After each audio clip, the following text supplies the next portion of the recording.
Hi అండి అందరికీ ఈరోజు రెసిపీ పిల్లలకి ఇష్టమైన క్రిస్పీగా ఉండే కాలీఫ్లవర్ ఫ్రై.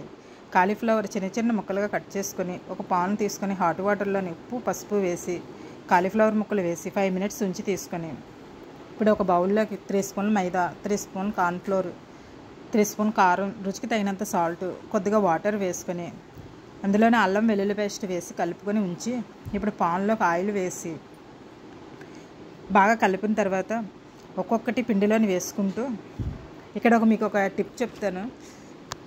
ఇదే పిండిలోని మనం అరటికాయ రౌండ్గా కట్ చేసైనా లేదా పొడవుగైనా కట్ చేసుకొని తీసుకోవచ్చు. క్యాబేజీ, బీట్రూట్స్ కూడా సన్నగా తురుముకొని వేసుకొని తీసుకుంటే ఇలాగే క్రిస్పీగా వస్తుంది.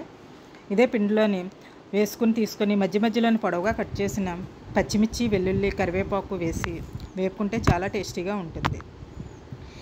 ఈ రెసిపీ మీరు ట్రై చేసి కామెంట్ సెక్షన్లో తెలపండి. ఈ వీడియో కనుక మీకు నచ్చితే లైక్ చేయండి, షేర్ చేయండి, సబ్స్క్రైబ్ చేయండి. Thank you.